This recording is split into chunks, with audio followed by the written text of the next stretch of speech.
Question answer पाठ है आपका ईर्ष्या तू नहीं गई मेरे मन से। देखिए ईर्ष्या तू नहीं गई मेरे मन से, सबसे पहले आता है शब्दार्थ। शब्दार्थ में आता है ह्रास या रुका। ह्रास माने क्या होता है? गिरावट या कमी। ध्येय का मतलब होता है लक्ष्य। सुकर मतलब होता है अच्छा काम। बदतर मतलब होता है खराब। बनिस्बत मतलब बजाय या अलावा। व्यापी मतलब फैलाव। स्पर्धा मतलब प्रतियोगिता। संकीर्ण मतलब तंग या सिकुड़ा हुआ। उन्नत मतलब ऊंचा अच्छा विकसित। ग्रामोफोन मतलब शब्द ध्वनि का टेप करके पुनः सुनाने वाला यंत्र। प्रतिद्वंदी का मतलब विपक्षी मुकाबला करने वाला। चलिए लिख लीजिए। नेक्स्ट, वकील साहब सुखी क्यों नहीं है? तो वकील साहब को धन संपत्ति, सुंदर घर, मृदुभाषणी पत्नी, पुत्र पुत्री, किसी चीज की कमी नहीं है, लेकिन वे सुखी नहीं है क्योंकि उनके हृदय में ईर्ष्या रूपी याग सदैव पीड़ा पहुंचा रही है। उनके बगल का एक बीमा एजेंट की चमक दमक, आमदनी, गाड़ी इत्यादि सभी उनको क्यों नहीं होता है, अर्थात किसी दूसरे के सुख सुविधा आए क्यों? ईर्ष्या के कारण वे सदैव चिंतित और दुखी रहा करते हैं। उन्हें सब सुख रहते हुए भी सब सुख रहते हुए भी सुखी नहीं है। इसलिए वो सुखी नहीं है क्योंकि वो दूसरों को निंदा करने में लगे हुए हैं, ईर्ष्या करने में लगे हुए हैं। चलिए लिख लीजिए। नेक्स्ट, ईर्ष्या को अनोखा वरदान क्यों कहा गया है? प्यारे बच्चों, ईर्ष्या को अनोखा वरदान इसलिए कहा गया है कि जिसके हृदय में घर बना लेता है उसको प्राप्त सुख के आनंद से वंचित कर देता है। ऐसा व्यक्ति जिसके हृदय में ईर्ष्या होती है वह दूसरों का सुख घाव की तरह दर्द देता है। ईर्ष्या उसे अपने कर्तव्य मार्ग से विचलित कर देता है, इसीलिए ईर्ष्या को अनोखा वरदान कहा गया है। वो कुछ नहीं हुआ रहेगा, वो एकदम दुखी रहेगा हमेशा। चलिए नेक्स्ट देखते हैं, लिख लीजिए इसको। ईर्ष्या की बेटी किसे और क्यों कहा गया है? प्यारे बच्चों, ईर्ष्या की बेटी निंदा को कहा गया है। जिस व्यक्ति के पास ईर्ष्या होती है वो दूसरों की निंदा करता रहता है।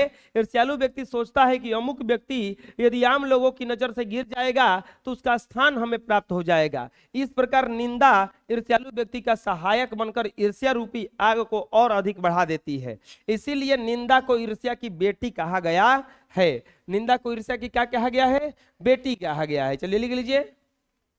नेक्स्ट क्वेश्चन देखेंगे, ईर्ष्यालु व्यक्ति से बचने का उपाय क्या है?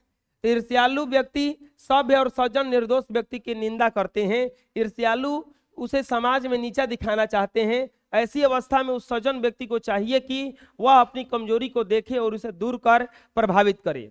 ईर्ष्यालु व्यक्ति के हृदय में स्थित ईर्ष्या निकल जाए, यही उससे बचने का उपाय है। अगर ईर्ष्या तुमसे कोई करता है तो कोशिश करो कि क्यों ईर्ष्या करता है उसको दूर कर लेंगे, और जब दूर कर लेंगे तो हो सकता है वो सही हो जाए। चलिए लिख लीजिए। नेक्स्ट, ईर्ष्या का लाभदायक पक्ष क्या हो सकता है? तो ईर्ष्या से प्रतिस्पर्धा होती है, और स्पर्धा से ईर्ष्या की बात से ईर्ष्या होती हो तो आदमी अपने कर्म के बदौलत प्रतिद्वंदी को पछाड़ना चाहता है। इससे ईर्ष्यालु व्यक्ति में उन्नति होता है। इस प्रकार स्पर्धा ईर्ष्या का पक्ष लाभदायक हो सकता है। मतलब अगर ईर्ष्या करना है तो आप इसे कीजिए कि हम उसे आगे बढ़ के दिखाएंगे। चलिए लिख लीजिए। नेक्स्ट, व्याकरण, निम्नलिखित शब्दों को वाक्य में प्रयोग कीजिए। वाक्य में प्रयोग करना है मृदु भाषणी। तो वकील साहब की पत्नी, वकील साहब की पत्नी मृदु भाषणी है। मृदु भाषणी है। वकील साहब की पत्नी मृदु भाषणी है। चिंता, तो हमें चिंता नहीं करनी चाहिए। हमें चिंता नहीं करनी चाहिए। हमें चिंता क्या नहीं करनी चाहिए? नहीं करनी चाहिए। सुकर्म, सुकर्म से आदमी महान बनता है, अच्छा कर्म होता है। सुकर्म से आदमी महान बनता है। प्यारे बच्चों, सुकर्म से आदमी क्या बनता है? महान बनता है। बाजार, बाजार में सब्जी मिलता है। बाजार में गुलाब जामुन मिलता है। गुलाब जामुन नहीं मिलता है, लेकिन जलेबी मिलता है। और भी कुछ लिख सकते हो, लिख सकते हो कि बाजार में दुकान रहता है, बाजार में हम रोज जाते हैं और समोसा खाते हैं।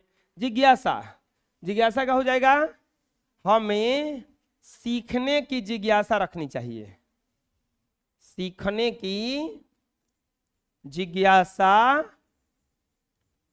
रखनी चाहिए। हमेशा हमें क्या करना है, सीखने की जिज्ञासा। चलिए लिख लीजिए। Next, extra knowledge. वाक्य, विचार को पूर्णता रूप से प्रकट करने वाले शब्द समूह को वाक्य कहते हैं। वाक्य में कर्ता और क्रिया दोनों होता है। जैसे हम कुछ भी बोल रहे हैं, यह वाक्य है। वाक्य में कर्ता भी होता है और क्रिया भी होता है।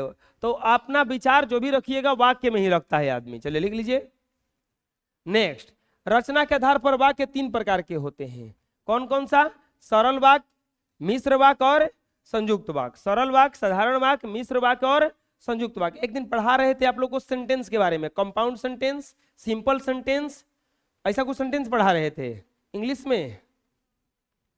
अरे वो पार्ट पढ़ा रहे थे जब तो दूसरा कि तीसरा में था नहीं, सेंटेंस में आया था बहुत सारा वो, कि अगर आप दो सेंटेंस एक दो में जोड़ दीजिएगा तो वही वही देखो हिंदी में दिखा हुआ है। सरल वाक्य, सिंपल सेंटेंस, मिश्र वाक्य, कंपाउंड सेंटेंस, एक और संयुक्त वाक्य था। चलिए देखते हैं क्या क्या है। सरल वाक्य, जिस वाक्य में एक क्रिया और एक कर्ता होता है। याद कीजिए, उसमें अभी लिखा या नहीं क्या वो वाला चीज लिखा गया इंग्लिश में? अच्छा मैथ उतार रहे हो अभी, तो उसमें लिखवाए हैं। हम बताए थे कि जिसमें 1 सब्जेक्ट एंड 1 वर्ब रहता है, 1 सब्जेक्ट एंड 1 वर्ब, वैसे ही एक क्रिया और एक कर्ता। सरल वाक्य जिसे वर्ता होती है। और जिस वाक्य में एक वाक्य के अतिरिक्त दूसरा अंग वाक्य भी हो, उसे मिश्र वाक्य कहते हैं। जो वह कौन मनुष्य है जिसने महात्मा गांधी का नाम नहीं सुना हो? मैं खाना खा चुका तो वह आया। डबल वाक्य जोड़ दिया नहीं में। संयुक्त वाक्य, जिस वाक्य में साधारण वाक्य या मिश्र वाक्य का संयोजक अवयव द्वारा होता है उसे संयुक्त वाक्य कहते हैं। जैसे मैंने खाना खाया और भूख मिट गई। मैं रोटी खाकर लेटा कि पेट में दर्द होने लगा और दर्द इतना बढ़ा कि तुरंत डॉक्टर को बुलाना पड़ा। यह संयुक्त वाक्य है, ये मिश्र वाक्य है और ये सरल वाक्य है। चलिए लिख लीजिए। इस तरह से ये पाठ खत्म हो गया। निकालिए अगला पाठ।